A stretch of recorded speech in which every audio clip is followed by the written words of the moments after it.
높이며 주의 이름 높이며 할렐루야 주를 찬양하나이다.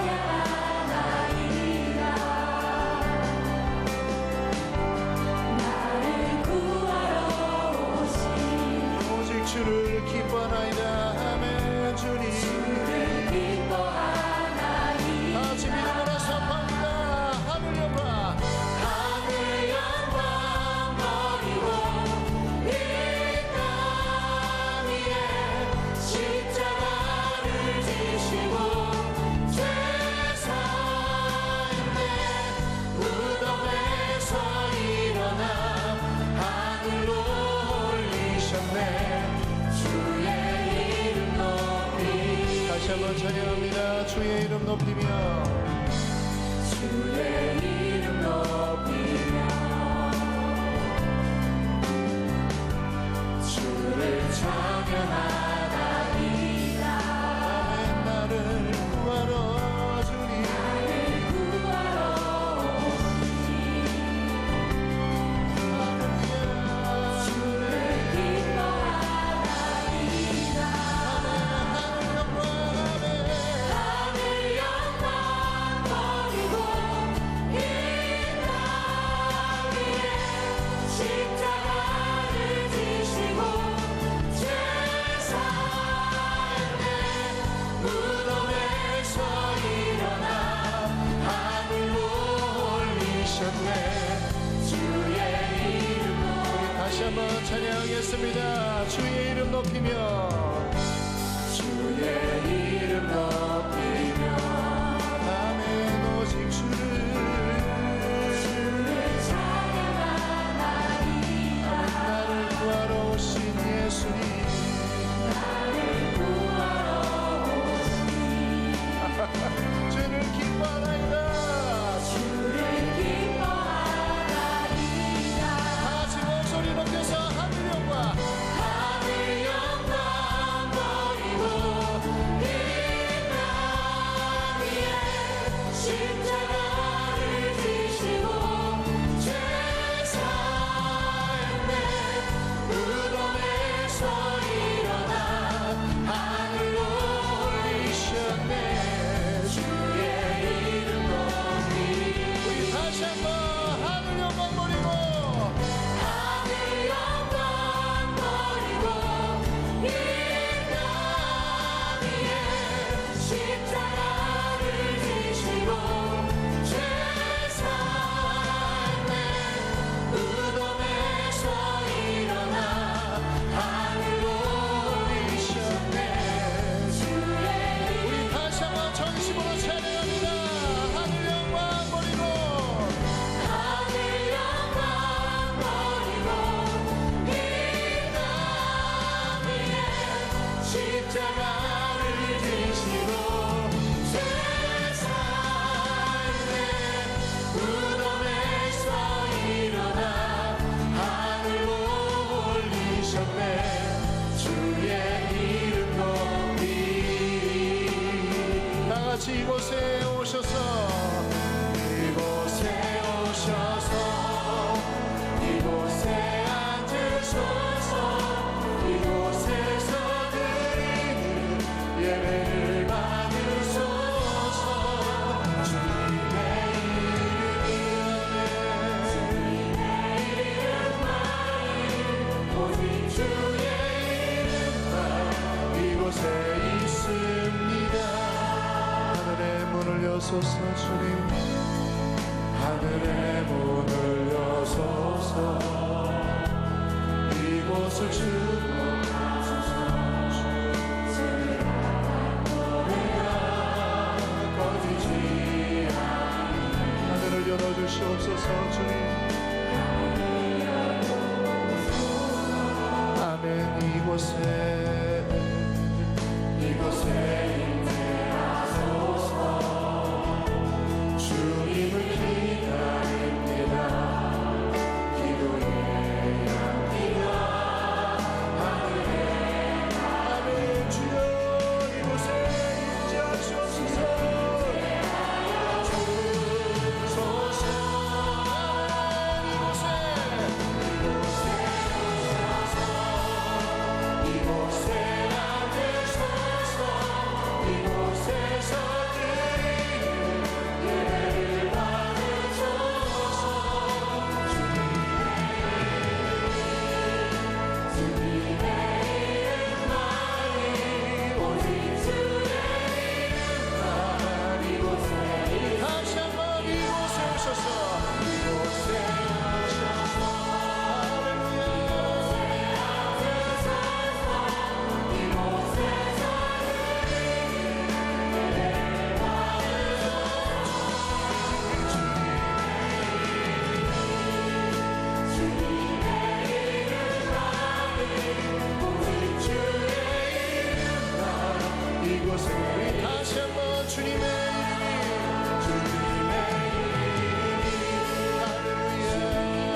주의 이름과 이곳에 있으리이다. 할렐루야. 오늘도 우리와 함께 하신 주님께 영광의 박수를 드리겠습니다.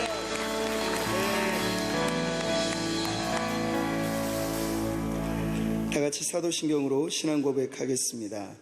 전능하사 천지를 만드신 하나님 아버지를 내가 믿사오며 그 외아들 우리 주 예수 그리스도를 믿사오니 이는 성령으로 잉태하사 동정녀 마리아에게 나시고 본디오 빌라도에게 고난을 받으사 십자가에 못 박혀 죽으시고 장사한 지 사흘 만에 죽은 자 가운데서 다시 살아나시며 하늘에 오르사 전능하신 하나님 우편에 앉아 계시다가 저리로서 산자와 죽은 자를 심판하러 오시리라. 성령을 믿사오며 거룩한 공회와 성도가 서로 교통하는 것과 죄를 사하여 주시는 것과 몸이 다시 사는 것과 영원히 사는 것을 믿사옵나이다. 아멘.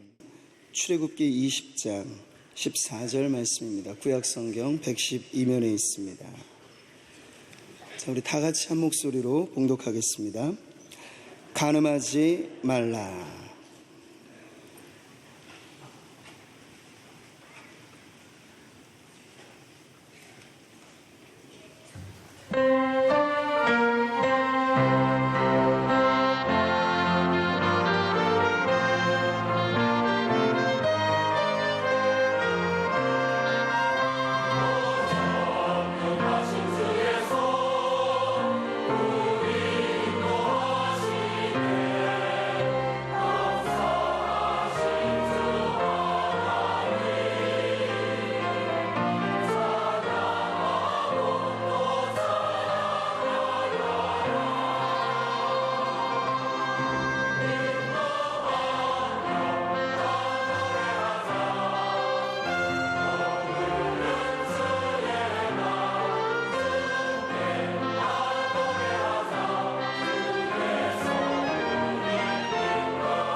감사합니다. 오늘은 10계명 19번째, 7계명 첫 번째. 제가 한 계명을 3번씩 하고 있습니다. 어떤 서울에서 목사님에게 내가 10계명 30주를 한다 그러니까 그러다가 할 말이 뭐가 있길래 그렇게 한 계명 한 번씩만 하지 세 번씩이나 하냐고. 우리 시대 기준이 너무 많이 무너져서 그래요. 기준이 너무 많이 져서 선이 없어졌어요. 이걸 좀 선명하게 끌려고 하니까 한 주만 해가지고는 안 될 것 같아요. 세 번씩. 제가 호주에서도 10계명을 한 적이 있는데 호주에서는 20번 했습니다. 한국에 와서는 30번을 이제 하기로 하고 하는데 사실 한 계명에 3번 한다고 해도 다 다룰 수는 없습니다.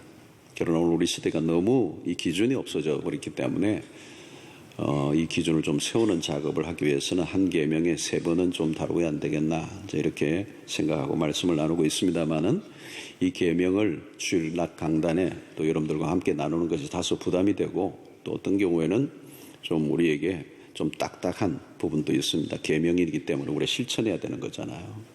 올해 지난 시간에도 계속 살인하지 말라라고 하는 말씀을 들었습니다만 이 계명이 우리와 먼 계명이 아니거든요. 우리도 모르게 사람을 죽이는 일들을 얼마든지 할 수 있다는 것을 우리가 느끼면서 부담스럽습니다.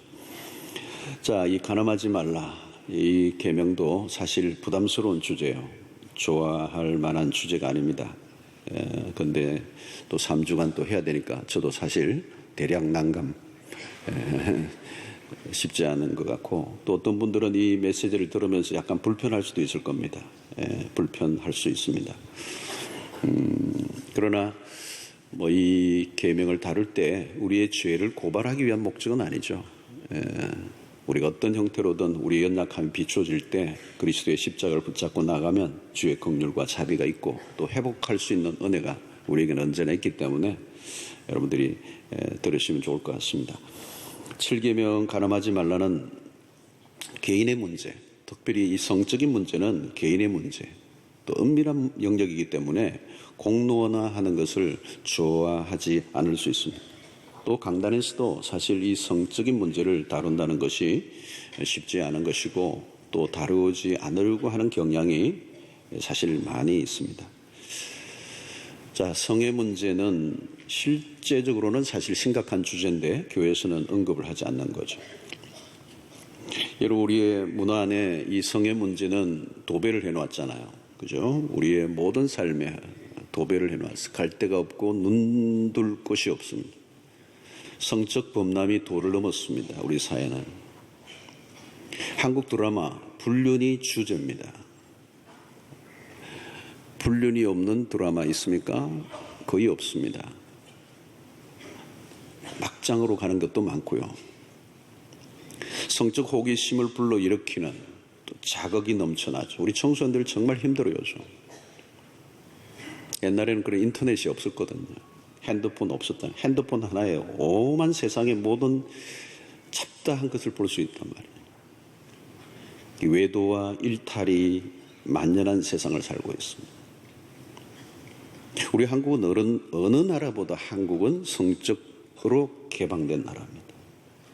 저는 비교적 많은 나라를 경험해 본 적이 있습니다. 서구의 문화를 경험해 봤습니다만 이렇지는 않아요. 요즘은 시골 곳곳에도 보면 가다 보면 곳곳에 러브 호텔. 이게 뭔지 모르겠어요. 성을 사고 파는 문화. 비즈니스 안에도 성은 반드시 들어있는 성접대라는 단어들. 이미 현대인들에게 성은 거대한 우상입니다. 우상.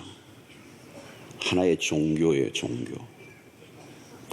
우리는 소돔과 고모라에 비해서 조금 더 밀리지 않는 부도덕의 시대를 살고 있습니다. 오늘 이 십계명은 우리에게 매우 절실한 명령입니다. 성은 여러분 본래 거룩한 것이죠. 하나님이 주신 겁니다. 하나님이 주신 거고 너무도 놀라운 선물이고 축복입니다. 고귀한 것이죠. 가치 있는 것이고 너무도 아름다운 것이죠. 너무도 복된 것입니다. 그런데 이것을 죄가 망가뜨려 놓은 거죠. 여러분 성은 죄악시하지 않아요. 성경 굉장히 구체적으로 솔직하게 침묵하지 않습니다. 성경을 보면 상당히 많이 있습니다. 성에 대한. 문제는 죄가 끼어들면서 오염되고 말았다는 거죠. 성을 왜곡시킨 게 죄입니다. 그래서 성적 자유, 성의 해방, 개인의 기호, 취향 어디까지 갑니까? 동성애까지 갔어요. 성을 오직 자신의 육체의 만족과 정욕을 해결하는 수단으로만 전락시킨 것. 이게 죄예요. 이 아름다운 성을 인간은 왜곡시킴으로, 거룩한 성을 왜곡시킴으로 부끄럽고 수치로운 것으로 변질시키고 말았다.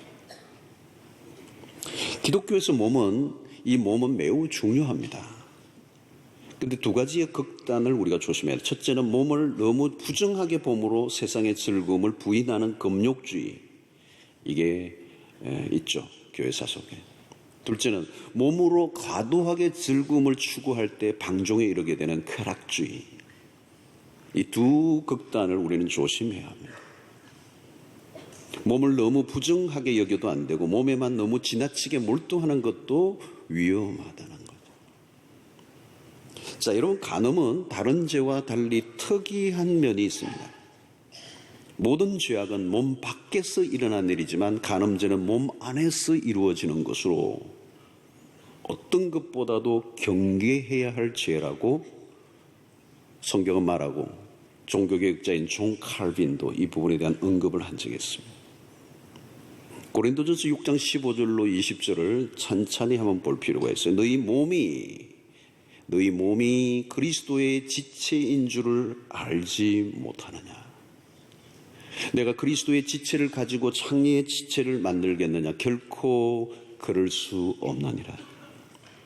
창녀와 합하는 자는 그와 한 몸인 줄을 알지 못하느냐. 일렀으되 둘이 한 육체가 된다 하셨나니 주와 합하는 자는 한 영이니라. 음행을 피하라. 사람이 범하는 죄마다 몸 밖에 있거니와 음행하는 자는 자기 몸의 죄를 범하느니라. 너희 몸은 너희가 하나님께로부터 받은 바 너희 가운데 계신 성령의 전인 줄을 알지 못하느냐. 너희는 너희 자신의 것이 아니라 값으로 산 것이 되었으니 그런즉 너희 몸으로 하나님께 영광을 돌리라. 내가 그리스도인이 되었다면, 예수를 믿고 그리스도인이 되었다면 그리스도와 한 몸이 된 것입니다. 그리스도와 한 영의 결합이 일어날 것입니다.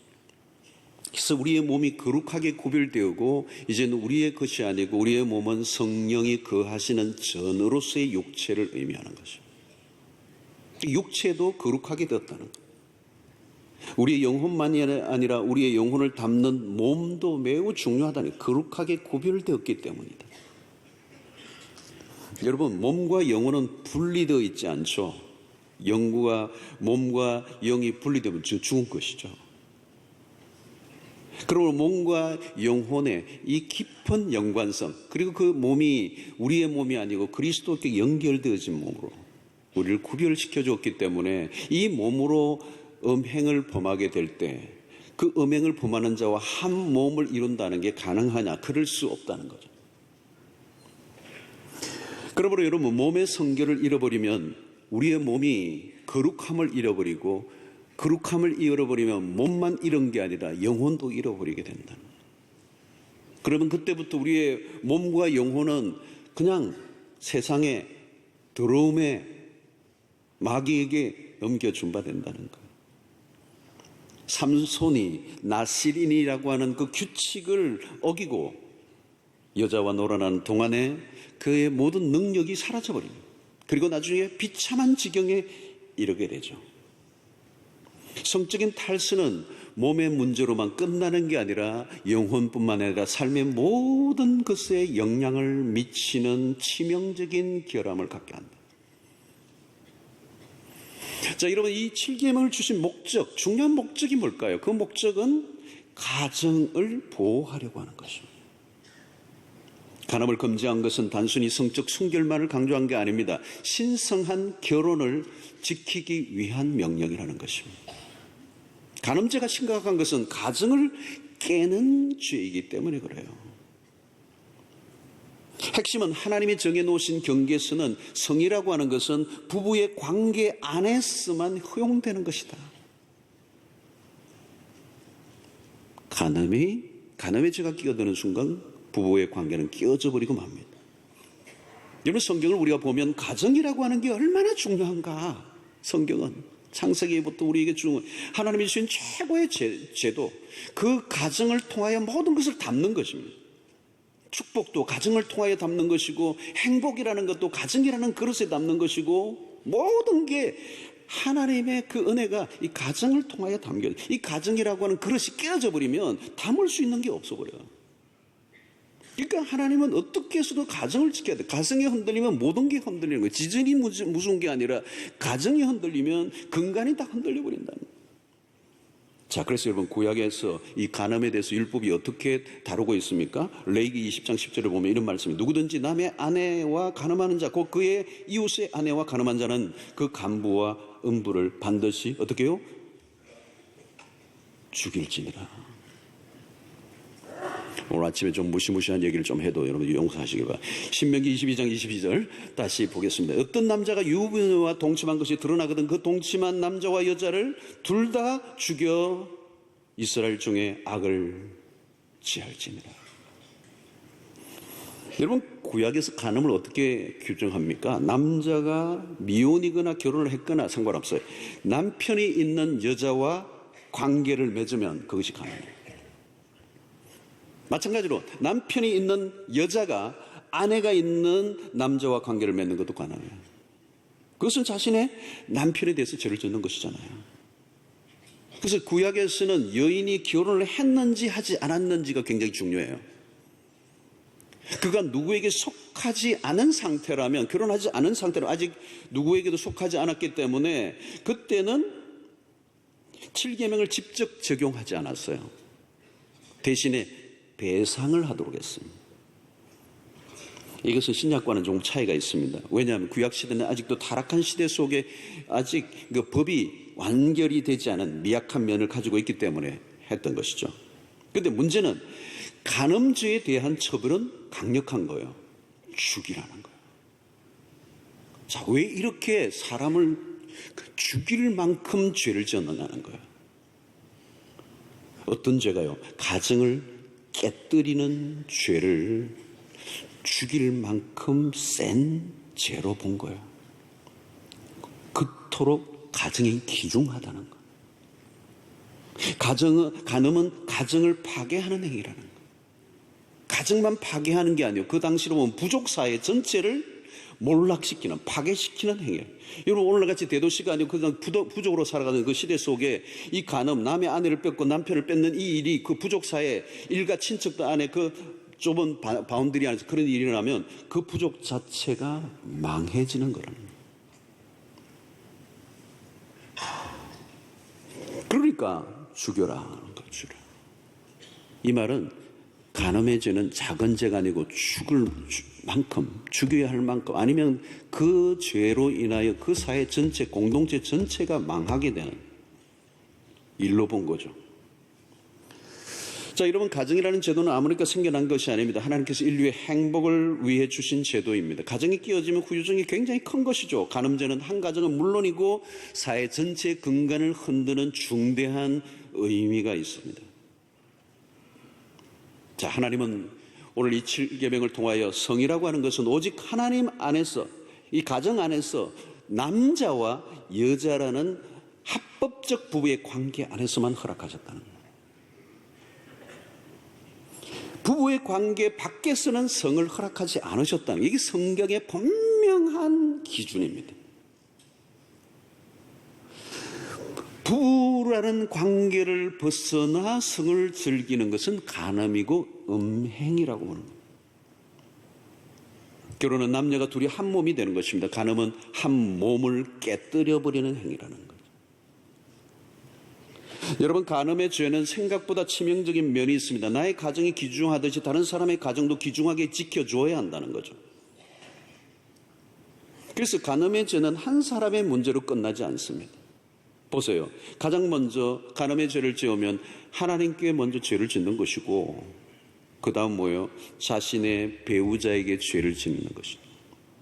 그리고 또 있습니다. 자신의 불륜의 상대와 그 배우자에게까지 죄를 범하는 것이 되는 겁니다. 만약 남자가 다른 여자와 죄를 짓게 될 경우에 그 남자의 남편에 대한 죄를 지은 것이고 또 자신의 아내에 대해 죄를 짓는 것이 되는 거죠.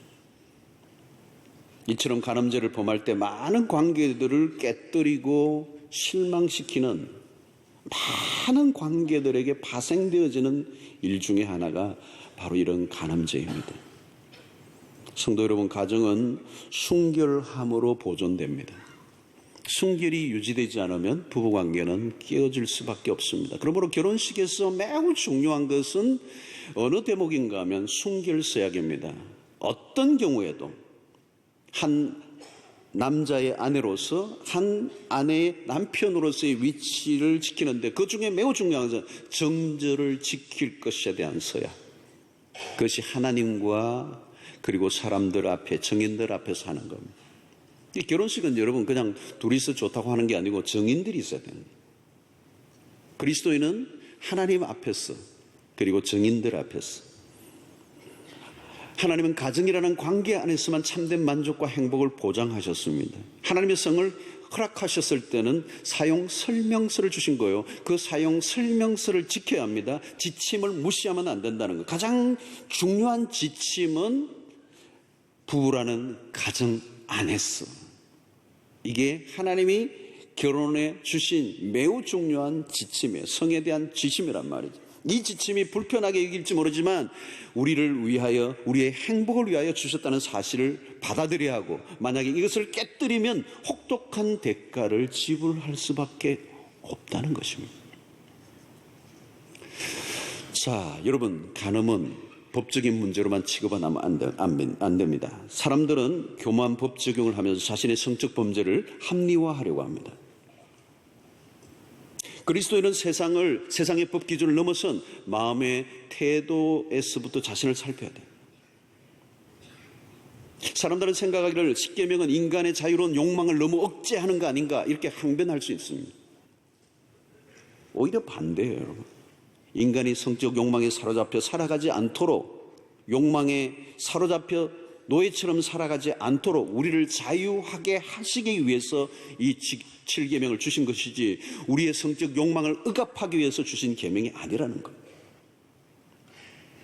인간이 성적 욕망에 사로잡혀 살아가면 갈수록 노예적 삶을 살게 됩니다. 자유를 잃어버리고 갈수록 망가뜨리고 갈수록 더 매이게 되는 거예요. 그러니까 속으면 안 되는 거예요.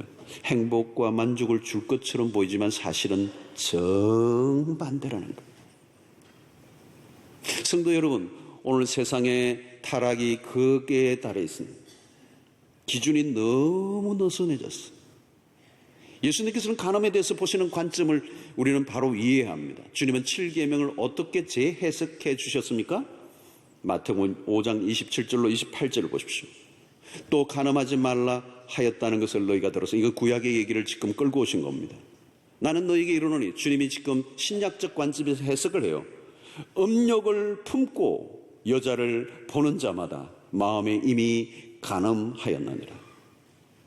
이전의 개혁파는 이걸 다르게 해요. 음욕을 품고 여자를 보고 음욕을 품는 자라고 얘기했어요. 그런데 지금 개혁개정에는 음욕을 품고 여자를 보는 자마다 마음의 이미. 여기 중요한 것은 뭐예요? 주님은 몸의 문제만이 아니라 마음의 문제를 다루고 있다는 겁니다. 음욕을 품고 있다면 이미 간음한 것이다. 자, 여러분, 이 음욕은 어디로부터 오는 것입니까? 음욕이 일어나게 하는 경로가 어디죠? 보는 것이다. 통로는 눈이에요. 오늘 우리의 성경에 우리의 욕망을 일으키는 세 가지 중에 하나가 안목의 정욕 아닙니까? 눈은 아주 중요합니다. 현대문화는 어떻습니까? 여러분, 화려한 눈요깃감들이 얼마나 많이 있습니다. 그런데 이 보는 것은 강력한 영향력을 미치는 겁니다. 물론 보는 건 자유예요. 그러나 계속 보면 자유를 잃어버립니다. 사전에 차단을 해야 된다는 거예요. 계속 본다는 건 뭡니까? 의도성을 가진 거예요. 자기 의지가 들어가 있는 겁니다. 그건 죄예요. 보는 것으로 끝나지 않죠. 내면에 숨겨진 죄성의 불을 당기게 됩니다. 우리의 내면은 악에 쉽게 오염됩니다. 죄성을 가진 인간이기 때문에 작은 것 안에도 그것을 보는 동안에 거기에 끌려가는 힘이 있는 거죠. 그래서 자신을 믿으면 안 됩니다. 훈련되지 않은 마음일수록 죄에 오염되는 속도는 매우 빠릅니다. 여러분, 자기의 배우자가 아닌 이성을 계속 바라보고 있다면 그것은 이미 음욕을 품은 것이다. 주님이 이렇게 말하는 거예요. 물론 그것은 실정법을 어긴 것이 아니고 행동화하지 않았기 때문에 세상에서는 정죄할 수 없지만 하나님 앞에서는 명백하게 그게 죄가 된다는 거예요. 여러분, 마음에 음욕을 품는다. 여자를 보고 음욕을 품는다. 종종 이거 음욕, 여자를 보고 음욕을 품는다. 이게 뭐냐? 보는 것도 죄인가? 그래서 저는 그랬어요. 여자가 오는데 봤어요. 근데 지나갔는데도 또 보면 이게 죄라는 거예요.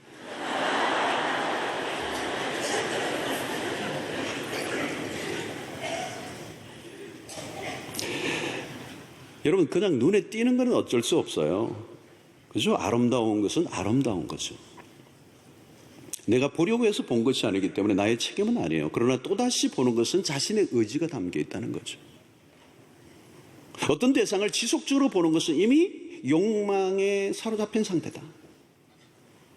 다윗의 죄가 여기에 해당됩니다. 바세바와의 분류는 어디에서 시작되었습니까? 왕궁 옥상의 한 여인의 목욕 장면을 보고 하고 끝난 게 아니죠. 또 보고.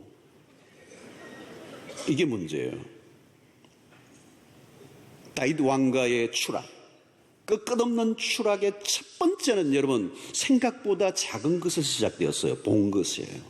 계속. 와우. 그러면서 계속 탐닉한 거죠. 여러분, 요즘은 이목을 집중시키게 하는 일들이 많이 있어요. 소위 비주얼의 시대라고 그래요. Looking good. 시청각적인 게 발달했어요. 인터넷, 영상 문화가 매우 도발적이에요. 그래서 주님은 아주 아까 읽었던 5장 27절, 8절 읽고 난 그 다음에 주님 무슨 말씀하신지 아죠? 29절에 이렇게 얘기하세요. 주님 이렇게, 내 오른쪽 눈이 너로 실족하거든 빼어버리라. 자꾸 눈으로 죄를 짓고 실족하면 그 눈 빼어버리라. 그 눈을 읽고 천국 가는 게 차라리 낫지, 그 눈으로 계속 죄를 짓는 것보다 낫지 않느냐. 그런데 이 말씀을 실제로 문자적으로 지킨 사람이 있어요. 교회사 속에 눈을 진짜 뺀 사람도 있어요. 오리겐이라고 하는 교부 같은 사람은 거세도 했어요. 끊임없이 죄를 짓게 만드는 그 요인 자체를 제거하기 위해서 이런 걸 문자적으로, 그 여자를 보고 눈이 끌려가지고 계속 보고 죄를 짓으면 그 눈을 빼라. 실제적으로 문자적으로 행사해요. 여러분, 오늘 또 우리가 이 말씀을 문자적으로 해석해버린다면 오늘 여기 눈남아에 돌아갈 사람이 어디 있겠어요?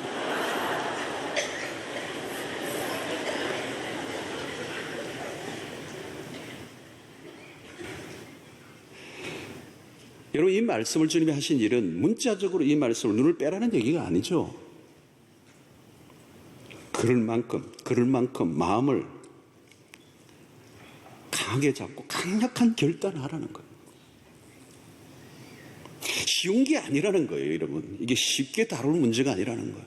눈을 빼어버리라 할 정도로 우리의 욕망의 근원을 어떤 마음의 태도로 강력한 결단을 하지 않으면 우리도 모르게 우리는 죄를 지을 수밖에 없는, 그 눈을 통하여 밀고 들어오는 이 세속에 수 없는 이 비주얼화되어 있는 음란한 인터넷 시대에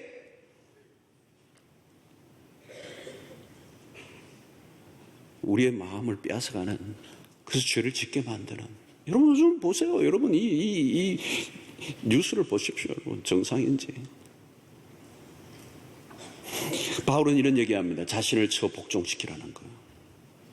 자신을 쳐서 복종시키라는 이 말은 복싱 용어입니다. 코너로 몰아서 KO 다운을 시키는, 누구를 자기의 몸을 쳐서 그렇게 다운을 시키라는 거예요. 굴복시키라는 거예요.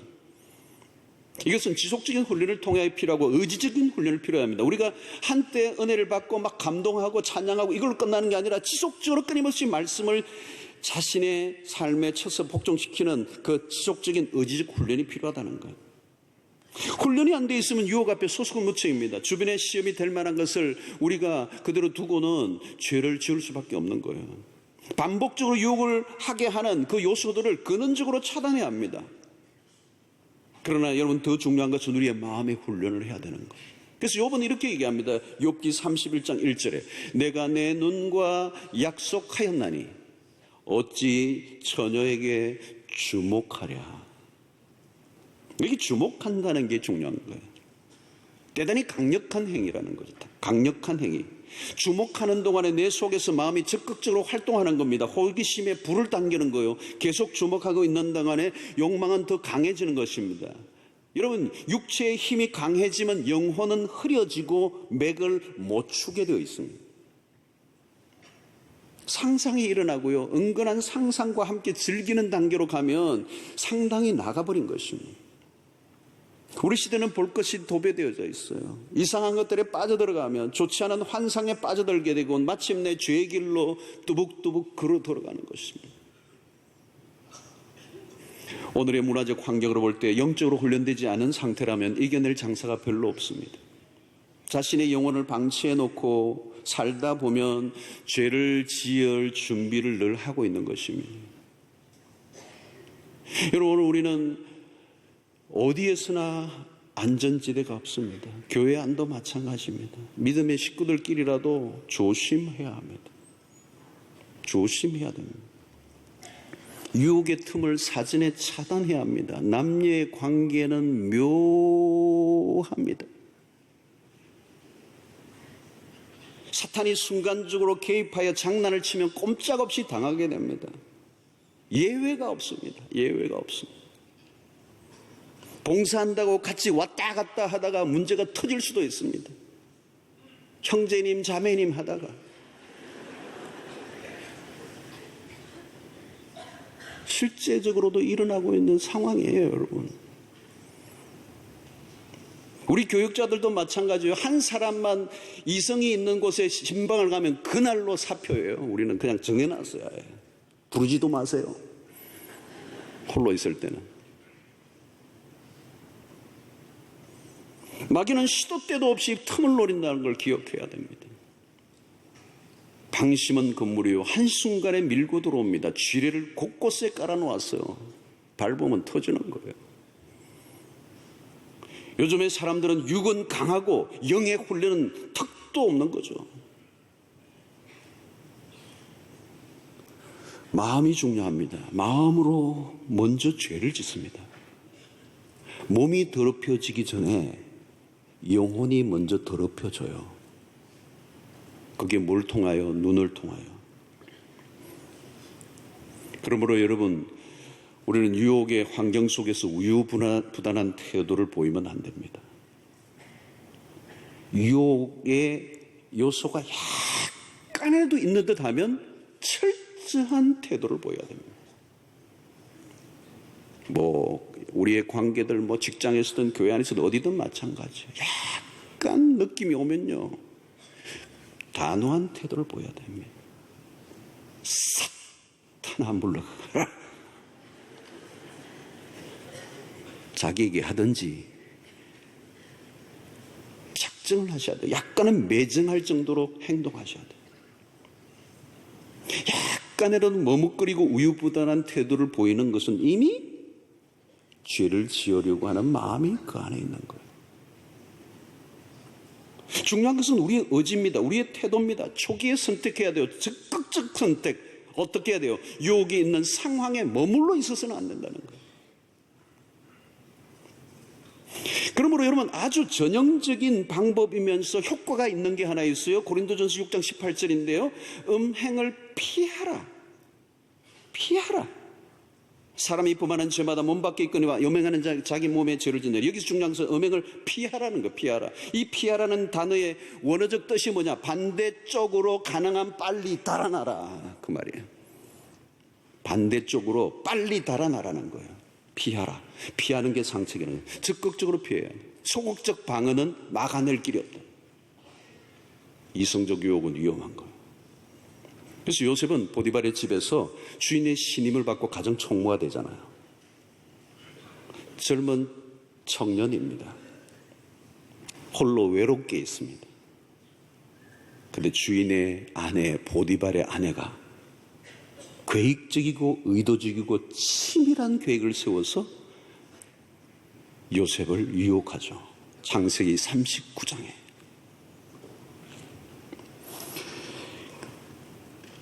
요셉은 그 집요한 보디발 아내의 유혹 앞에 그 계획적이고 아무도 없는 그 집안에서 절호의 길을 찾아 유혹하는 그 보디발 아내의 유혹을 물리치고 하나님 앞에서 내가 어찌 이 큰 악을 행할 것인가 하고 코람데오 정신으로 도망가죠. 잡는데 옷이 벗겨진대. 옷을 그냥 빼앗긴 채로 도망을 합니다. 여러분, 요셉이 사용한 전법은 뭔지 아십니까? 36개입니다. 너무 좋은 전법이에요. 이보다 더 탁월한 전법이 없어요. 여러분 기억할 것은 성적 유혹은 유혹 중에서도 가장 위험하고 강렬한 것입니다. 빠져들고 난 다음에는 소용이 없어요. 아마 경험한 사람들은 알 겁니다. 순간적으로 일어나는 거예요. 그리고 순간적으로 일어난 죄에 비해서 겪어야 할 고통은 생각보다 크고 후유증은 길고 혹독합니다. 짧은 유혹의 한순간에 그 실패가 길고 긴 고통을 가져다 줍니다. 뒤늦은 후회는 소용이 없어요. 사전 방지가 최선이다. 그러므로 여러분, 유혹의 상황 안으로 들어가지 않아야 하고 죄를 지을 만한 환경을 만들지 않아야 되고, 그런 상황이 왔을 때는 경상도 말로 톡 끼는 것이 최고다.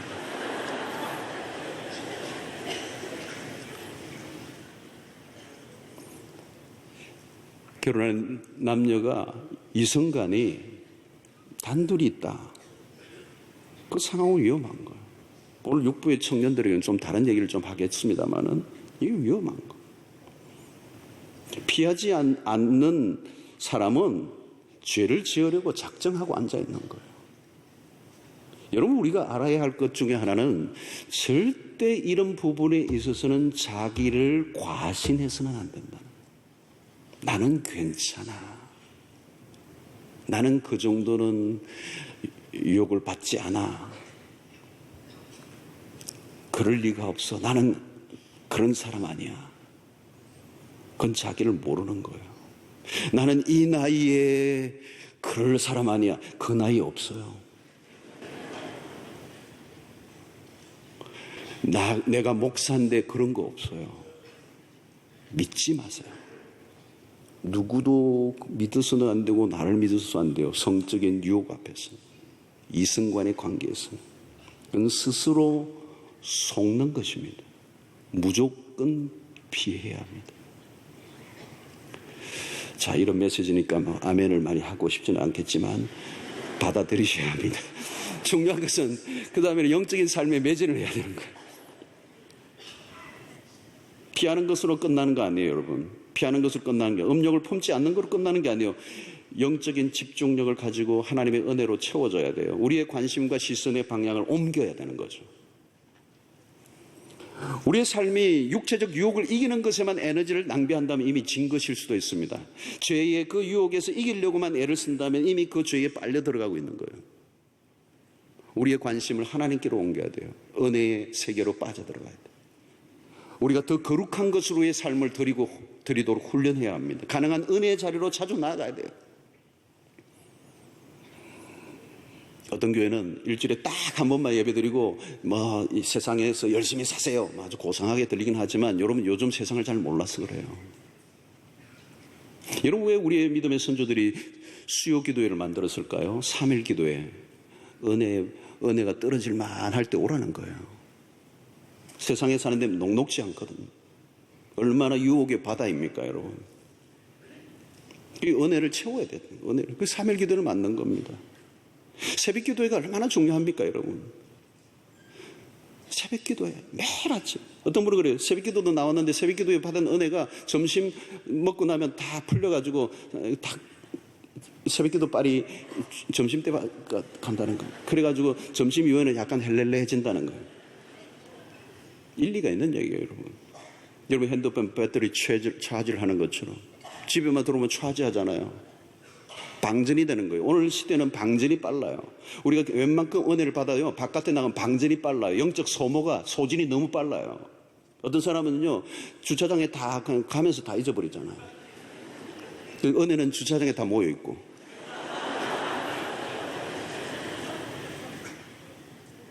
여러분, 오늘 시대가 유혹이 너무 많고 너무 강렬한 문화이기 때문에 우리가 주일날 예배를 마치고 문 앞에 나가는 순간부터 머리 한번 흔들면 사라져버린단 말이에요. 오늘 제목이 뭐였지? 하기가 요즘 제목이 확실하고 분명하기 때문에 잊어버리기 힘들지만은. 여러분, 가능한 은혜의 자료는 많이 나와야 돼요. 여러분, 새벽 기도가 얼마나 중요합니까? 저는 새벽 기도의 은혜가 너무 커요. 저는 오랫동안 제 몸에 빼어있기 때문에 새벽 기도에 없다는 건 제 인생에 생각할 수가 없고, 새벽 기도가 없었다면 오늘의 나는 존재 불가능해요. 힘들고 어렵고 수없는 사건과 문제와 많은 부담과 있어도 새벽에서 다 녹아지니까, 새벽에서 다 해결되니까 승리하는 거잖아요. 매일매일 에브리데이. 우리 교회 같은 데는 새벽 기도도 오시도록 편리를 받으리고 시간 골라 오세요 이래가지고 있잖아요. 3부 4시대에 오시도 되고 5시대에 오시도 되고 6시대에도 오시고, 새벽에 너무 아침잠이 와서 못 오시는 분은 9시 기도회까지 만들어. 여러분, 이거 그냥 많이 사람들을 긁어 모으기 위해서 이런 프로그램을 만든 게 아니고요. 우리의 삶이 오늘 녹록지 않아요. 은혜 받지 않으면요, 세상 속에서 내가 버텨낼 재간이 없습니다. 한 방에 날아갑니다. 그러니까 은혜의 축적을 해야 된다는 거예요. 끊임없이. 여러분, 세상에서 끌어당기는 죄의 힘이 강한 시대 속에 영적 관심을 하나님께로 적극적으로 옮기는 행위가 없이는 세상에 우리의 눈을 빼앗기고 말면 마치 삼손처럼 눈이 빼앗겨 마침내 세상의 블레셋 사람들에게 조롱거리가 되고 그들의 유익거리가 되어서 비참하게 자신의 생애를 마쳐야 되는 거죠. 여러분, 터지기 전에 미리 방책을 세우는 게 최고예요. 우리의 눈과 마음을 빼앗을 것들로부터 이겨낼 수 있는 영적인 충만함을 확보하는 겁니다. 유비무환입니다. 터지기 전에 영적 무장을 해야 되고, 우리의 마음의 상태들을 날마다 하나님의 말씀 앞으로 가지고 나아가는 노력을 끊임없이 해가야 됩니다. 어쩔 수가 없어요, 오늘 이 시대가. 우리의 맨몸으로 이겨내고 버텨내고 유혹을 이겨낼 수 있는 가능성이 없어요, 여러분. 특별히 우리 한국 사회. 여러분, 우리의 행동만이 아니라 우리의 마음을 무엇으로 채우느냐의 작업입니다. 우리 마음은 여러분 중립적인 게 없습니다. 뉴트럴, 중립이 없어요. 복음서에도 그런 얘기가 있잖아요. 여러분, 귀신을 쫓아내었어요. 그리고 그 안에 깨끗하게 그 집을 청소해놨는데 나중에 쫓겨나갔던 귀신이 나중에 이렇게 와보니까 그 집에 아무도 없는 거예요. 청소해놓고 깨끗해서 그냥 군대를 데리고 들어온 거예요. 중립적인 위치는 위험한 것입니다. 우리의 마음을 이상한 것에 빼앗겨서 다른 것이 가득 채워지면 전쟁에서 이길 수가 없습니다. 영적인 것으로 채우고 말씀으로 채우고 은혜로 채우고. 우리는 매일 전쟁을 치르고 있습니다. 전쟁에서는 무기가 있어야 합니다. 우리가 무기를 적극적으로 써야 되는데 무기는 어떤 것입니까? 말씀과 기도예요. 우리의 시선을 하나님께 집중하기 위해서 말씀과 기도, 말씀을 늘 듣고 묵상하고 외우고. 시편에서도 말씀하죠. 내가 범죄치 아니하리 하여 주의 말씀을 내 마음에 두었나이다. 이런 말씀을 많이 암송하십시오. 요즘은 앱이 얼마나 앱으로 잘 핸드폰만 있으면 말씀을 언제나 들을 수 있고 찬송을 얼마나 들을 수 있는 그런 우리 기회가 있습니다. 입에서는 날마다 찬송을 부르고 하나님의 말씀이 나오고 그런다면 여러분, 누가 우리를 유혹할 수가 있겠습니까? 유혹이 많은 시대, 누구든 사탄이 깔아놓은 덫의 제물이 될 수가 있습니다. 수시로 우리는 하나님께 무릎을 꿇는 훈련을 해야 합니다. 우리는 다니엘과 같은 사람이 그 시대 속에 수없는 유혹 속에서도 무너지지 않았던 힘은 뭘까요? 다니엘이 하루에 3번씩 하나님께 무릎을 꿇고 기도했습니다. 하루 3번씩 그 시대의 그 관례로 하면 아침, 오늘로 우리의 시간으로 하면 9시, 12시, 3시. 그는 총리예요. 엄청난 국사를 감당하면서도 하루에 근무 시간 3시간, 9시, 12시, 3시에 그 비지 타임에 그는 엎드려 예루살렘을 향해 기도했던 사람. 그 기도가 그를 지켜준 것입니다. 성도 여러분, 선한 것에 자신의 영혼과 몸을 들이시고 거룩한 산제물로 자신의 몸을 적극적으로 들이시는 은혜가 있게 되기를 바랍니다. 교회 안에서 여러분 봉사하시고 많은 일들에 헌신하시는 분들, 여러분 그게 교회의 희생인지 모르지만 사실은 그게 자신의 삶에 보험을 드는 거예요. 개런티하는 거예요. 더 열심히 주를 위해서 살아가니까 하나님이 나도 모르게 내 인생을 지켜주신 것이죠. 간음의 죄, 성적인 죄는 우리의 삶과 가정과 심지어 공동체까지 깨뜨리는 위험한 공격입니다. 우리는 전쟁터에 살고 있습니다. 안전지대 없습니다. 안전한 사람 아무도 없습니다. 한번 물리면 그 대가는 혹독합니다. 쾌락은 짧고 고통은 길고 한 사람의 불행으로 끝나는 게 아니라 많은 사람의 불행으로 연결시키는 이 일. 오늘 이 성적 죄악이 강물처럼 봇물 터지듯이 범람하는 시대를 우리가 살고 있습니다. 마음 놓고 여기에 대해서 소극적으로 대하다가는 큰코 다칩니다. 오늘 이 말씀을 다시 한번 우리가 붙잡고 7계명 가정 안에서 남자와 여자라고 하는 합법적 부부의 관계 안에서만 성은 허락된 것임을 기억하고 그것이 하나님의 엄격한 경계선이요 그것만이 내 삶과 내 가정과 내 주변을 복되게 하는 망고불변의 확고한 하나님의 원칙임을 기억하시고 생명처럼 거룩과 순결을 지키기 위해서 힘쓰시는 여러분들 되시기를 주의 이름으로 축원합니다. 하나님 아버지, 우리에게 주신 이 말씀을 잘 붙잡고 순종함으로 복된 인생 살게 하여 주시옵소서. 혹이라도 실수하고 실패하여 넘어졌던 경험이 있다면 주여 자비를 베푸시고 그리스도의 보혈로 덮어사 회복시켜 주시고 새롭게 하여 주시옵시며 우리의 가정의 주 안에서 성별될 수 있도록 우리 각자의 삶을 지켜 주시옵시고 우리의 눈과 마음을 날마다 지키도록 힘쓰는 저희들 되게 하여 주시옵소서. 우리를 거룩하게 하여 주시옵소서. 예수님 이름으로 기도하옵나이다.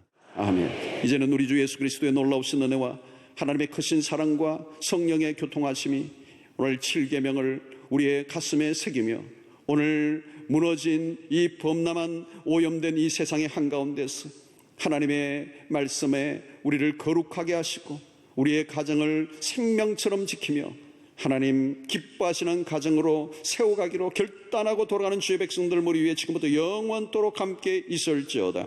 아멘.